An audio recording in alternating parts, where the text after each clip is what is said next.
বহুতখিনি অত্যাচাৰ কৰিছে। আমি কেনেকৈ কি কৰিম তাৰেই চিন্তা।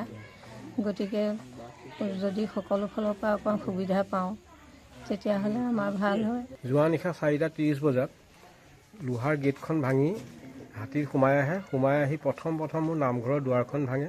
তাৰপিছতে আহি মোৰ গ্ৰিলখন ভাঙে। গ্ৰিল ভঙাৰ পিছতে মোৰ দোকানৰ ৱালখন ভাঙে। তাৰপিছত আপোনাৰ মেইন ঘৰৰ ড্ৰয়িং ৰুমৰ খিৰিকী আৰু ৱালৰ সৈতে ভাঙে আৰু বেডৰুমৰ মাৰ বেডৰুমটোৰ দুৱাৰৰ খিৰিকী ৱালৰ সৈতে ভাঙে। হাতীটোৱে ইমানেই অত্যাচাৰ কৰে যে অকল মানে খেদিব পৰা নাই। তাৰপিছত একো নাপায়, শেষত যেনিবা ওলাই গ'ল আৰু বিস্তৰ ক্ষতি হৈছে। আৰু ইয়াৰ থ্ৰুৱেদি মই প্ৰশাসনক এটাই অনুৰোধ জনাওঁ, যি হৈ গ'ল অকণমান যাতে আৰ্থিক দিশটোৰ ফালৰ পৰা সহায় কৰে। কাৰণ মই সৰু সুৰা দোকান দি ব্যৱসায় কৰি খোৱা মানুহ, অকণমান আৰ্থিক দিশটোত সহায় কৰিলে যেন মোক সুবিধা কৰে।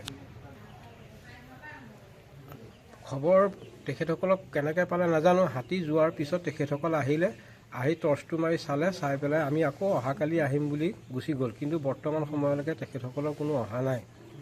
আৰু প্ৰশাসনৰ ওপৰত, ফৰেষ্ট ডিপাৰ্টমেণ্টৰ ওপৰত মানে এটা মনলৈ অহা প্ৰশ্ন যে এটা গড় যেতিয়া ওলায়, মোৰ ভালৰ প্ৰশ্ন দেই, ব্যক্তিগত, সেই গড়টো ক'ত আছে, কি পজিশ্যনত আছে, তেখেতসকলে A to Z গম পায়। কিন্তু এটা হাতী যেতিয়া সোণাৰী গাঁও, কামাখ্যা গাঁও, নাম কামাখ্যা গাঁও, গোটেই বিস্তৰ অঞ্চলত ঘূৰি ফুৰিব পাৰে, তেখেতসকলে হাতীটো ক'ত আছে, কেনেকৈ প্ৰটেকশ্যন দি ৰাখিব লাগে, মানুহখিনিক কেনেকৈ প্ৰটেকশ্যন দিব লাগে, তাৰ বিহিত ব্যৱস্থা ল'ব নোৱাৰে কিয়? মোৰ এইটো ডাঙৰ প্ৰশ্ন। এই প্ৰশ্নটো যদি উত্তৰ মানে মই নিজেও বিচাৰি পোৱা নাই, আৰু সেইকাৰণে তেখেতসকলক সুধিছোঁ, তেখেতসকলে বিচাৰি নাপায় কিয়? এটা হাতীয়ে যদি প্ৰটেকশ্যন দি ৰাখিব নোৱাৰে, যাক হাতী আহিলে তেখেতসকলে কেনেকৈ প্ৰটেকশ্যন দিব? আৰু আচৰিত কথা, এটা গড় কোন অঞ্চলত কি চিটুৱেশ্যনত কেনেকৈ আছে তেখেতসকলে প্ৰটেকশ্যন দি থাকিব পাৰে, কিন্তু হাতীটো কিয় নোৱাৰে? হাতীটো এটা গড়তকৈ বিশাল ডাঙৰ বস্তু। আৰু তেখেতসকলে যদি ইচ্ছা কৰিলেহেঁতেন, ধুনীয়াকৈ খেদি নিৰাপদ জেগাত হাতীটো অৱস্থান কৰাব পাৰিলেহেঁতেন, গাঁৱৰ মানুহখিনি, ৰাইজখিনি, দুখীয়া ৰাইজখিনি সহায় পালেহেঁতেন। এই ব্যৱস্থাটো কিয় নকৰে? তেখেতসকলেতো চৰকাৰৰ ফালৰ পৰা যথেষ্ট সুবিধা পায়, সেই সুবিধাৰ সদব্যৱহাৰ কিয় কৰিব নোৱাৰে? এইটো মোৰ প্ৰশ্ন। আজি মোৰ ঘৰখনেই নহয়, বিস্তৰ অঞ্চলত খেতি পথাৰৰ পৰা আদি কৰি বিস্তৰ ক্ষতি সাধন কৰিছে। তেখেতসকলে কিয় ব্যৱস্থা নলয়?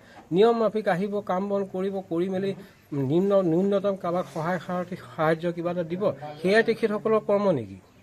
মোৰ এইটো ডাঙৰ প্ৰশ্ন। যিকোনো খবৰৰ বাবে যোগাযোগ কৰক আমাৰ এই নম্বৰত 9181 307 221।